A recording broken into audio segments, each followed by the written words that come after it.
with TJ Walker, dissecting the communication skills and practices of world-class leaders.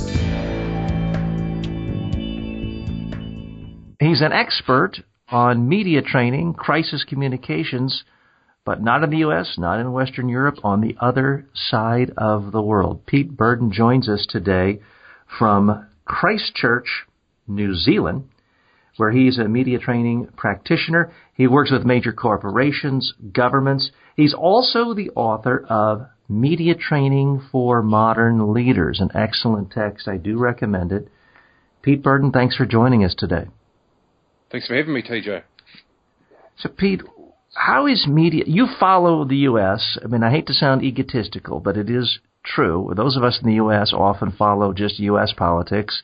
And the media trainers I've encountered around the world also follow the U.S., even though they follow their own politics. How is dealing with the media different in a place like New Zealand, which I've never practiced there, but I have been there, compared to the United States? Well, I think it's all very similar, really. The one difference I'd say is that, particularly with the political side of things, it can be a lot meaner in the States. I mean, obviously, we've got Donald Trump at the moment, who's a bit different from probably anyone else. But I think there's far more attack politics going on in the US than there is here. I mean, our politicians tend to focus far more on what they're going to do rather than necessarily what's bad about the other side. Really? It's hard to even imagine.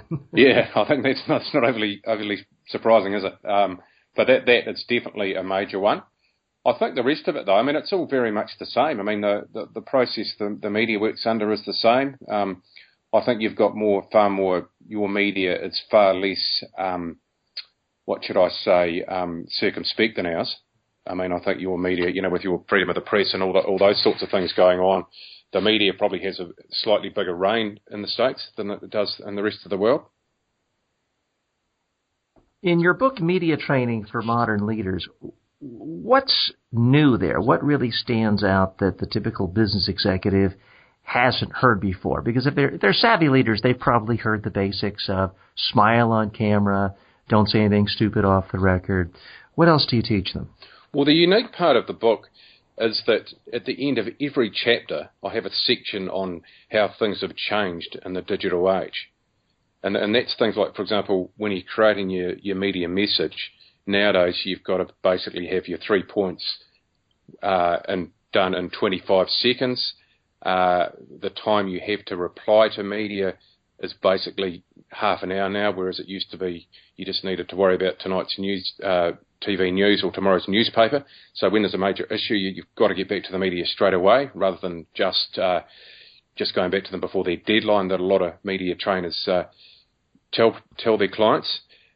Interesting historical tidbit. Here in the United States, people often refer to the Tylenol crisis as one of the best managed crisis communications jobs ever by corporate communications firm. And this has happened many decades ago when Tylenol was poisoned.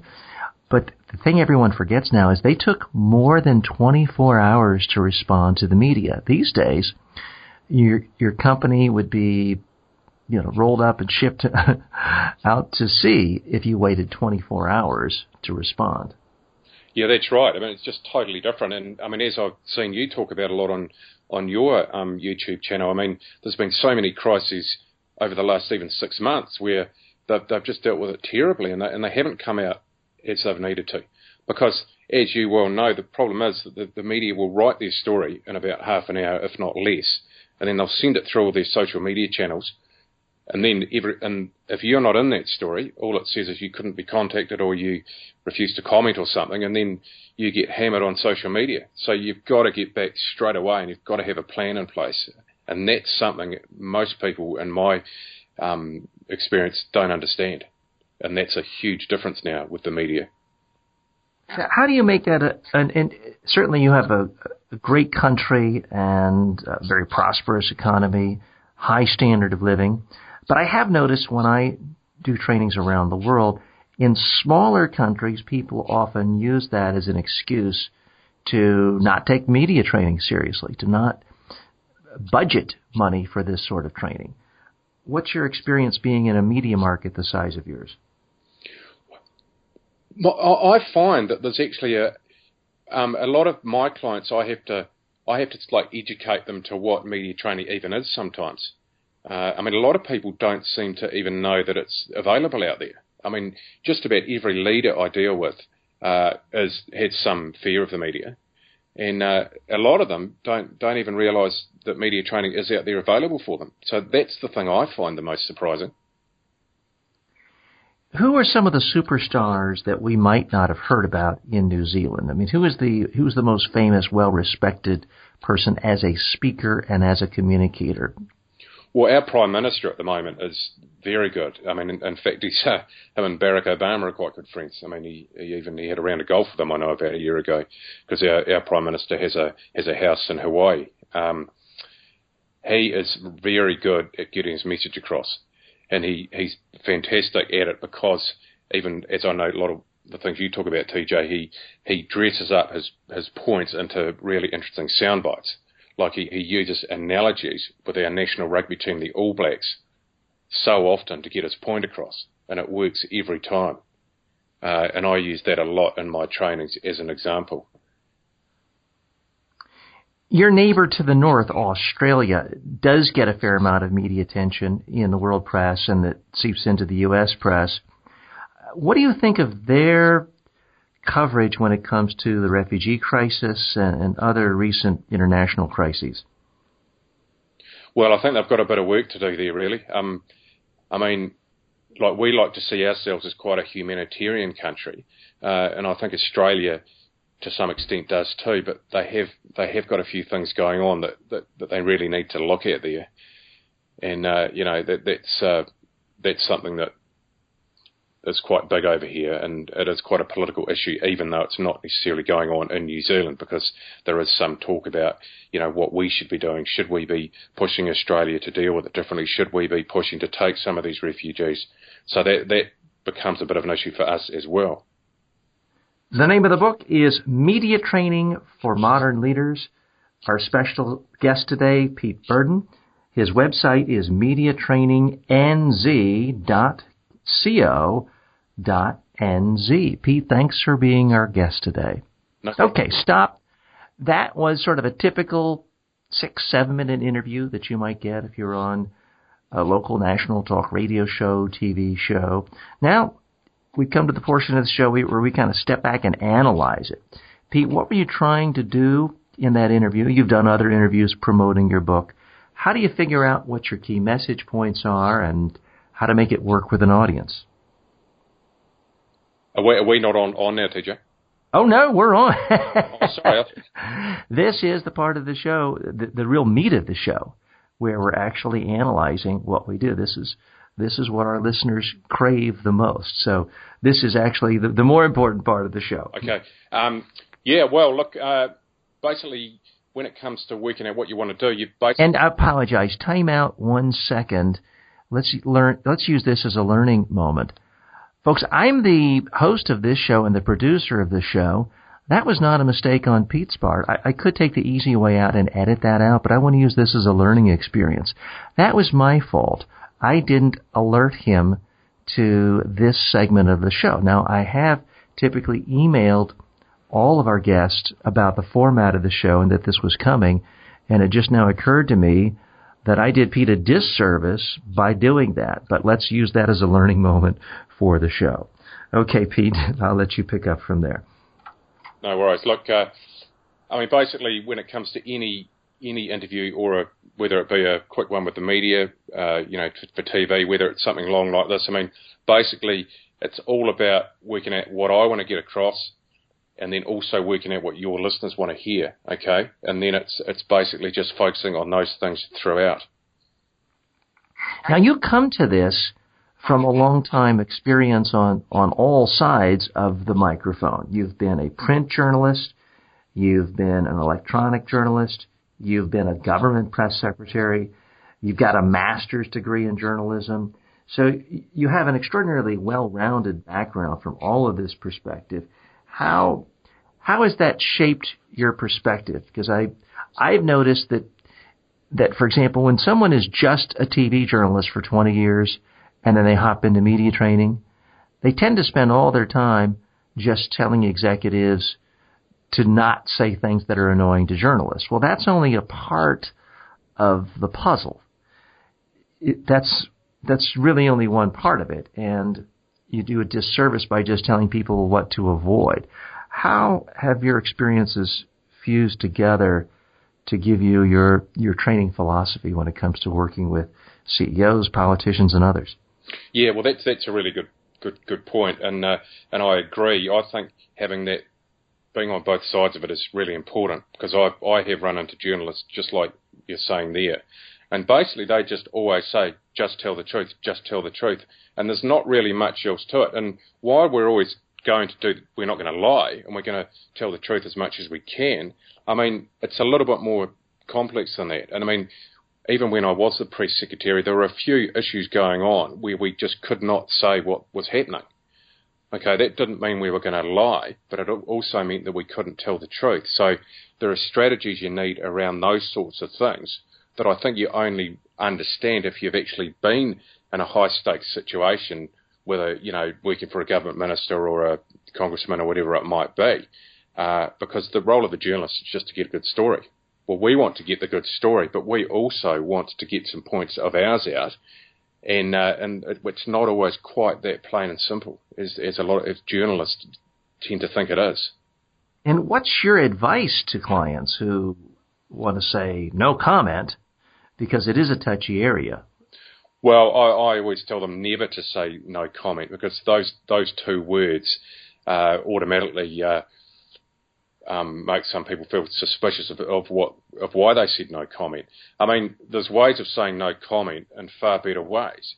And one thing that can happen, and it happens here, I'm sure it happens all around the world, is that sometimes lawyers will tell the client, just don't say anything, don't comment. Well, I mean, for example, I was in a situation a few weeks ago where I had a lot of lawyers around a table about a particular issue, and they weren't overly happy about saying too much about it. And yet what I was saying from the public relations side of it was, look, you can comment on this without taking any responsibility for the issue. So, things like, look, our hearts go out to the family of the victim, and, basically something along those lines. That might sound a little bit too corporate speak, and then just explain what you're doing to help. That sort of thing is fine. You need to do that, and realistically, that's all you can do. But when people say, "Oh no, you can't say anything," I think they're missing the point, because, I mean, the lawyer's there to keep you out of jail, basically. Whereas what I'm there to do and what you're there to do is to maintain their reputation so their business can continue working. And if they don't deal with it right early on in that initial period, even as we were talking about before, literally in that first 15 minutes, half an hour, they might not have a business the next day. Who have you seen destroy their businesses or their institutions because of bad media? In the U.S., I mean, the most noticeable one in the last half dozen years, of course, is BP. I mean, they're a British-based company, but what happened to them, then how their CEO spoke in the U.S. really destroyed their reputation with their Gulf spill, and his comments specifically like, I want my life back, it's America, of course there'll be frivolous lawsuits, and they lost $35 billion in market cap within 6 months, in part because of poor crisis communications. Who else stands out to the New Zealand audience as far as just classic example of bad communication in a crisis? Well, the big one over here, it's one that you probably haven't heard about. It was about a year and a half ago now, where our big milk-producing company, Fonterra, had a huge issue. There was a botulism scare, and there was the fears that there was botulism and that babies were going to get botulism from the milk we were exporting to Japan. And the company was terrible. It took ages to say anything about it. And then when it did say something, like the spokespeople weren't available, so they had some person that was lower down the pecking order who clearly hadn't had any form of media training. This was an absolute nightmare. And I know since then Fonterra have done a lot of work to try and fix this up, because as a small country that we are, and dairy is a huge export of ours. and China is basically the biggest market we export to, that is an absolute disaster. I mean, if they decide not to take our milk, that has a huge impact on our economy. So as far as this goes in New Zealand, that is clearly the big one. And milk is one of those industries that people don't think, you say media trainer to people and they think, oh, the big corporate executive, the politician. And dairy is a classic industry that is susceptible to crises in the media because you've got, as you mentioned, botulism, you've got hoof and mouth disease, you have various diseases that can affect mad cow disease. Earlier in my career, I've worked with dozens, if not hundreds, of dairy farmers because this issue is so big, and it just goes to show that really there's no industry immune from having its reputation destroyed in the media. That's right. We're speaking with Pete Burdon. He is the author of Media Training for Modern Leaders. He is one of, or the preeminent media trainer in New Zealand. He comes to us today from Christchurch, New Zealand. I haven't been to Christchurch. I have been to Auckland. Beautiful country. Hope to get back there sometime. Pete, how did you get into this business? Before you were a media trainer, you were government spokesperson and you were in the media. Did you grow up wanting to be a journalist, or what sparked your initial interest in communication? Well, I've always been quite an inquisitive person, and it's funny, when I went into university, I still didn't really know what I wanted to do. And then I went to a career consultant, and I basically did this exercise where you list all your interests and all of your skills, and you put them together. And it was interesting because everything that came up there is what I've been doing. I mean, journalist came up, press secretary came up, even media trainer came up, and it turns out that that's exactly what I've done. Wait, you're telling me there was a college career counselor that, and this is, you're not as old as I am, but you didn't go to college yesterday. They had a media trainer and press secretary as a possibility for a job career. Yep, this was. Well, I had to come up with I had to go and do the research on exactly what those jobs were that met those skills. But press secretary certainly came up. I mean, we are talking 20 years ago, so it's still a wee while ago. Okay, and so how did you get motivated? And before that, were you a news junkie? I mean, when I was 12 years old, I know I started to read the newspaper every day, and I was one of these weird kids. On Friday night, I wanted to watch Firing Line with William F. Buckley, one of the only public affairs TV shows. This is back in the 70s. Were you a news junkie? Yeah, I'd always loved those news TV shows, and I tell you what really got me going was it was my last year of school, high school, and I was in the football team, and I got in the paper, and there was a big picture of me on the back page of the local paper, and that was just such a buzz. And then I sort of led from that, I think, and then, just thinking what it would look like to have your own byline under a news story, which just really was just so exciting for me, and that kind of just led on to, that's where I ended up. Nothing like that thrill of seeing your name in print or your face. And let's face it, I'm certainly not immune. You scratch a typical journalist or a media trainer, you are going to find somebody with a bigger ego than most. Speaking of big egos, I have to ask you not to weigh in on the politics of the situation, but what is the perspective of people in New Zealand when they see the news coverage of Donald Trump gaining a major party nomination in America? Total surprise. I mean, I haven't heard anyone, left wing, right wing, from any political party here that has any time for Donald Trump. I mean, they all just think the guy's a nutter, basically, and can't understand why anyone would vote for him. Well, there are a lot of people in the United States who feel the same way. No one is tuned into this program to hear my political views, so I'm not going to weigh in. But what's filtering into the international media over there? What sort of statements are you hearing from Donald Trump, and what is your reaction? I mean, do you just think the United States has collectively gone mad, or what's your perspective? Yeah, well, it's an element of that. I mean, we get that most nights now. Since the conventions, I mean, we've been getting stuff right through, even and including all those. Yeah, no, I mean, again, I just come back to the media training element of this, is that, we just see the stories with a few sound bites from Donald Trump or Hillary Clinton. And of course, Donald Trump I think he's pretty good with the media, really, isn't he? I mean, because he knows how to use that, attack element in his sound bites. So that's all we basically see. We just see a standard news story, quick sound bite from Donald Trump, and that's all we see. And so, that's pretty much all we see, too. He is the master of the soundbite. There's no doubt about that. That's right. And I mean, the thing here is, and I always talk about in my blogs, and, anyone I talk about sort of always says it, well, where's the detail? And I always say that, look, I think when he gets put up with Hillary Clinton and it's one-on-one debates, I think he's going to fail, because, I don't see how he can, how is he going to put these things into practice he talks about? And when he's on stage with 11 people like he was in all those earlier debates, there was absolutely no time for him to be able to give any detail. So it was absolutely perfect for him, because he just had to nail a soundbite and he knew he'd get all the news. But now things are changing, and I can't see that he's going to be able to justify what he says. Oh, Pete, we'll be great. We'll be fantastic. We'll be winning so much you'll be tired of winning. I got great people for all that.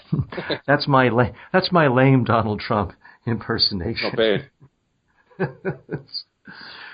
But we'll have to have you back after the election, and you can give your analysis from afar on that as well. I am interested in how the craft of media training is practiced in various countries, various continents, and niches. I'm always surprised. I go to some countries and people tell me, oh, yes, we never do any training unless it's at least 3 full days. And I go to other places and they say, oh, yeah, I can never get more than 1 hour with somebody, and I have to go back once every 3 weeks for 6 months. There's a lot of different ways of training someone. What's the typical way you do it in New Zealand?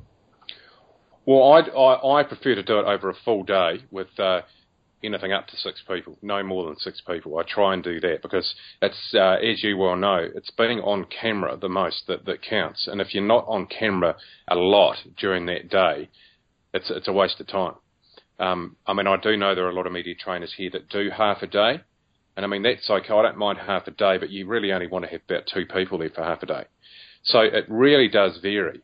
And then other people I talk to say they've done media training, and you talk to them a bit longer, and it means they've been to some presentation where they've just heard, how it works and all this, what you've got to do. And I find that a little bit, I always say to people that I find that a little bit distressing in some ways, not from my point of view, but from theirs, because people hear what to do, and then they think they're automatically they'll just put that into practice when they need to. But as you and I both know, it's like riding a bike. It's one thing knowing how to do something, but actually doing it in practice is something totally different. And I think a lot of people here, and even a lot of media trainers here, don't have enough time on camera with their clients. Yeah, absolutely. You're preaching to the choir. It's absolutely a function of time on camera. Learning how to speak to the media by watching someone speak is like learning how to drive only by watching a video on YouTube. Well, if that's how you learned how to drive, I don't want to be on the road when you're there. Walk us through it. What's a typical day like? Let's say I'm one of 6 executives at a major learning institution or a major energy company in New Zealand, or they're in Christchurch. I show up for the training with you. What's going to happen to me today? Okay, well, the first thing that happens when you come in is we do a quick interview. We do an interview basically just on anything. There's no major topic. It's probably I'm going to ask you about your job or your business or something, because and I know that you do this too, because I have seen your videos about this. Because it doesn't matter who it is, everyone's always just totally nervous at the beginning. They're just worried how they're going to look. They don't want to make a fool of themselves. So we get them on camera straight away. everyone, and then we look at that back, and we're all positive with the critiques, and then everyone sort of got a little bit of confidence. And so then what I do, I go through the different stages of the interview, and after each stage, we'll go and we'll do an on-camera interview. Like, for example, first of all, I always talk about dealing with the initial approach from a journalist, because some people, the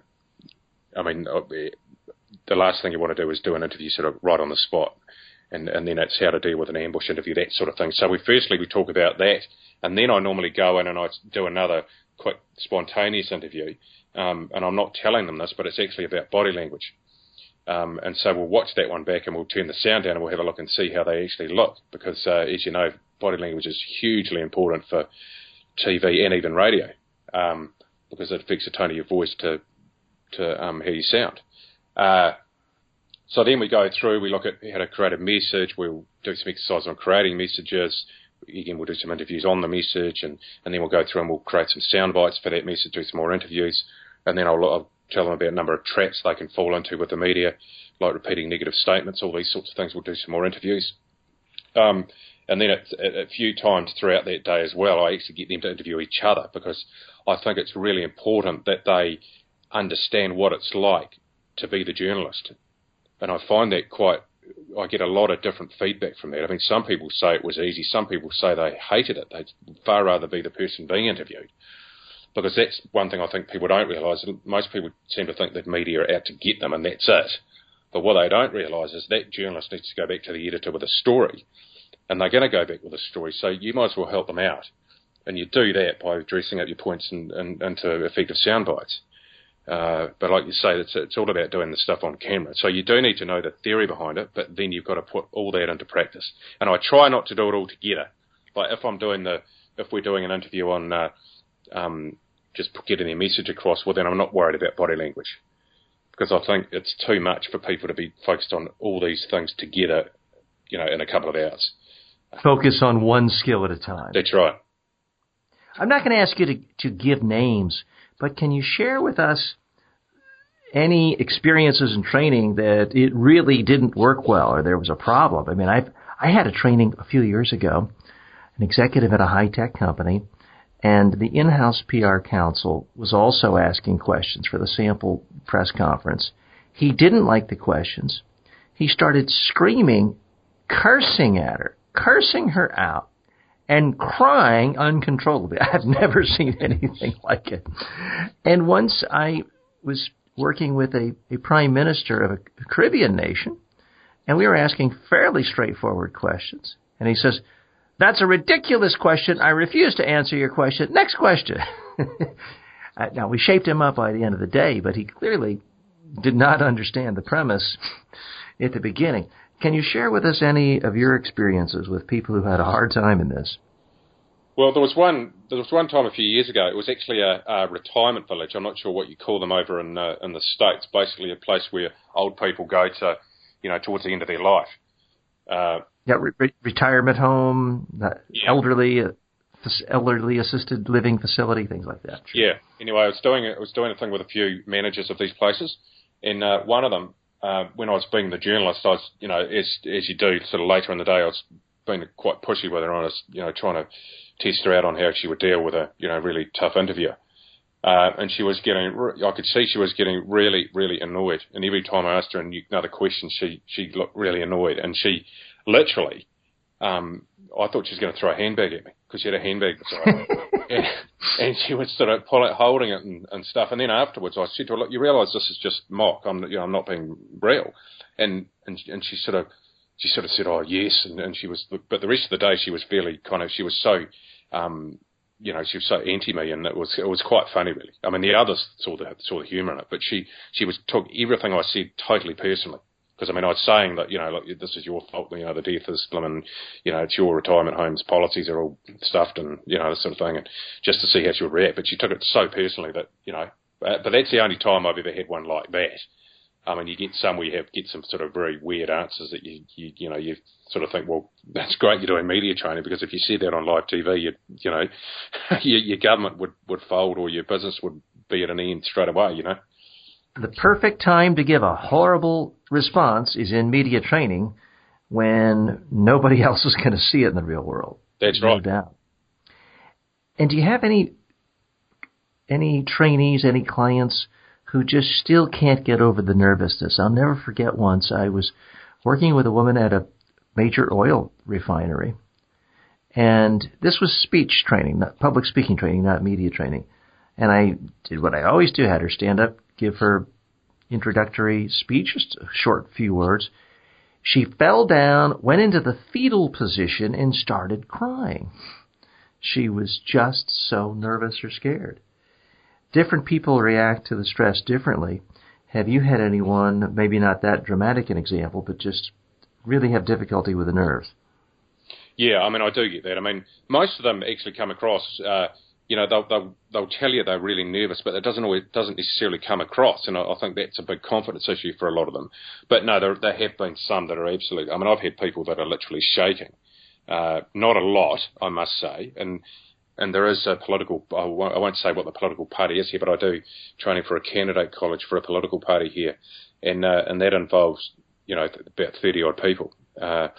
And so the odd one there, I've noticed they get really, really nervous, because they're also being tested on whether they're going to be a good candidate and things as well. And what's your advice to someone if you're watching the video of the trainee and it's clear to that person and to you that their hands are shaking visibly or some other body part? What do you then say to them? What's the very first technique you suggest that they do for the next interview? Well, I always just say to them, it's all about practice. I mean, the next interview will be easier, and the one after that will be a bit easier, and the one after that will be a bit easier, and that is always the case. I mean, I use the analogy. I mean, I'm certainly no athlete, but 7 years ago I ran my first marathon, but I didn't. Well, my only marathon, and I'm not going to be running anymore. But I didn't walk out on the day of the marathon and run a marathon. I mean, I started running 5 kilometres, then I started running 10 kilometres, and then I started running 15 kilometres, and then I got the skill to be able to run a full marathon. And I look at that same in this thing as well. I mean, it doesn't matter what someone comes along to the media training, at what level they come to the event, they'll always leave a lot better. But then they have to go away then and do their own as well. There's no other way to do it. And I think pretty much anyone can do it, but it's just, some people need more practice than others, and some people will start at a lower level than others, but some people learn at a faster rate. So that's what I always say. I mean, I say don't be despondent about this. You can fix this, but you have to practice. I never really thought about the analogy with the marathon, but I think it is so apt in so many ways. At first glance, a marathon is basically impossible. I mean, the first person, allegedly, who ever ran a marathon, then instantly died from exhaustion. But most physical fitness experts will tell you, as you implied, anyone who trains properly can run a marathon. You might not win the race. You might not get to the Olympics. But if you just put in the time and do the homework, you can, in fact, complete a marathon. And I would say the same with basic media expertise. Anyone who has the basic physical skills. Now, with marathon, if you have severe physical problems, obviously, maybe you can't. But when it comes to dealing with the media, if you have a tongue and a basic ability to think, you can communicate effectively. Absolutely. Now, I'm just curious. You ran your first marathon at age 38. Congratulations. Were you able to do a media interview afterwards? If someone had said, as you're crossing the finish line, how does it feel? What would you have said or done? No, I would have been struggling. I had severe cramp in my legs. I could hardly walk, and even the next day when I went to work, I literally had to get my leg out of the car. I had to pull my trouser because my leg wouldn't actually move out of the car properly. So, well, I congratulate you for the tenacity and discipline of doing that. When I was 40, I decided I was going to run a marathon, and I started training a little. But I also decided I would get laser eye surgery because I was also vain. And the vanity won out. And because I got the laser surgery like the week before, the doctor said, well, you can't do any extreme physical exercise. So that was my excuse to not run the marathon. So that was as close as I ever got to it. Well, still plenty of time, TJ. Now I've read so many negative things about what it does to your joints and bones and other things. I'm just not convinced it's good for the health benefits. And I put that into, I'm 53 years old now, and it's not that I'm old, but I am more careful these days about saying, am I doing that because I really want to do it, or am I doing it because I want to be able to tell other people I've done it? And a marathon is one of those things where if I'm really honest with myself, I don't want to run a marathon. The only reason for me to do it would be so I could brag and put on Facebook, here I am on the finish line. Well, I did a bit of that too, I must say. But the reason for me, the reason I did it was because I'd done a few half marathons, and then I thought, well, wait, I've done half of something here. I've got to do a full something, and that's kind of where it came from. You've got to know what you like and don't like and what your goals are. For me, what I try to do is 12,500 steps a day. I play competitive tennis 2-3 times a week, and I lift weights once a week. And it's not going to get me into the Mr. Universe contest, but it gets me a little thinner, and I think in better shape than any other man I know my own age who's not an athlete. Yeah, well, believe me, my time was nothing near Olympic qualification. Well, just finishing is an accomplishment. Yeah. We're speaking to Pete Burdon, who is the author of Media Training for Modern Leaders. He is one of the most well-known and, in fact, arguably the preeminent media trainer in New Zealand. He's based in Christchurch. If you want more information, or if you're listening to us from that part of the world, or Australia, Pacific, you may want to engage him directly. You can find out more by going to mediatrainingnz.co.nz. Now, Pete, you have a lot of experience working with educators. I have worked with educators, but I always find there's the case of just the old expression, the cobbler's children wear no shoes, that educators who claim to care the most about education are often the hardest to get them to commit to being educated about dealing with the media. And certainly when you look at formal education programs, whether it's for business, law, journalism, there's very little training, and typically no training, or if there is training, it's bad training on how to speak to the media. Sure, there are journalism courses on how to write stories and ask questions, but at least in the United States, there's virtually no training in the academic world about how to be interviewed or speak to the media. What's it like there? Yeah, it's exactly the same here. I mean, there's nothing. And the thing with the educators too, I find is, it's almost like a little niche of mine over here, which is great because, these people are basically CEOs of schools. I mean, schools are a big one I do. I also do other education as well. But schools are the big one. And as I said, these guys are CEOs of a lot of kids. And 95% of them came to that job through being a teacher. And so they've got absolutely no idea whatsoever about how to deal with the media. And the reason they come to me is because they're all concerned that their school is going to be the next one that hits the media spotlight. Because I'm sure it's the same over there. There's always something going. There's a bus crash with kids, or there's some bullying accusations, or, it's always happening at some school. And it's almost like luck of the draw to whether your school's going to be the one that gets picked on. And so they do my training as an insurance policy against that happening to them. And as well they should, because schools are magnets for media attention. And unlike an oil refinery or an industrial plant, every reporter in the world feels perfectly entitled, and I think they are, I don't think it's misplaced, but to just march right into the school and demand to speak to the principal. It's taxpayer paid, it's a public entity, and there has to be accountability and transparency.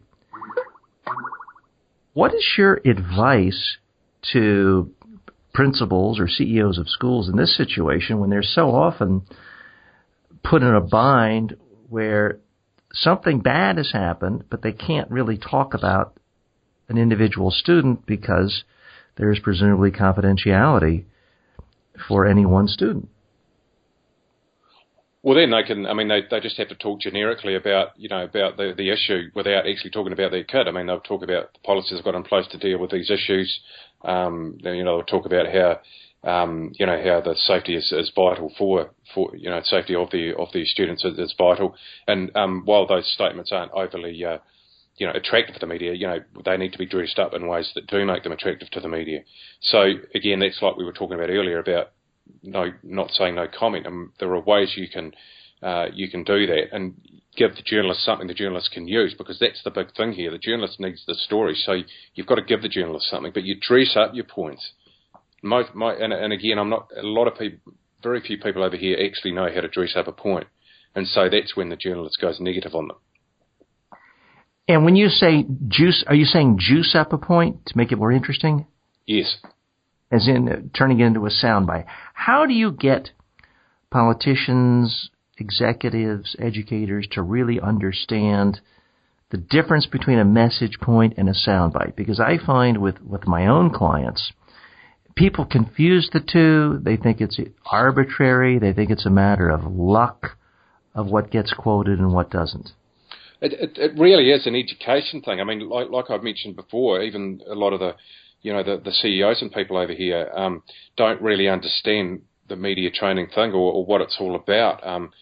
Most people just think the media's out to get them, and they're scared of the media, and that's it. That's bottom line. They don't, and they certainly don't understand that if they're taken out of context or quoted out of context, which is the big complaint, they don't understand why that's the case. They don't realise that the media will just pick little pieces out of what they say and use that. They don't understand that. They seem to think that the media will pick the little bit out that they want them to pick out. But as we all know, the media doesn't work that way. And it's very hard with some to actually say to them, you can actually have a huge influence over this story. But a lot of the media will go and do what they want anyway. It can be very hard to get that point through. There are biases in the media. Media can be unfair.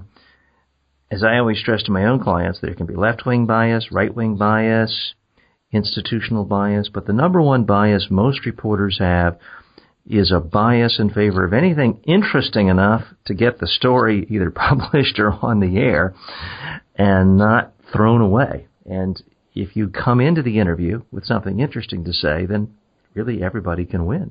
Absolutely. I mean, that's again with the book. I mean, that's one thing I try and make the whole sort of theme of the book. While it's, I've got those bits about how things have changed a bit over the last few years, the whole emphasis of that book is to create that win-win situation. You get your points across, and the journalist gets a good story. And this has been a win-win situation for our listeners. Pete Burdon, thank you so much for being our guest. The book is Media Training for Modern Leaders. I'll provide a link to it in the show notes. You can purchase that at Amazon. Don't worry about the book getting lost in the mail coming from New Zealand. You can have it instantly brought to you through Amazon. The website is mediatrainingnz.co.nz. Pete, thanks again for being our guest. I'm TJ Walker.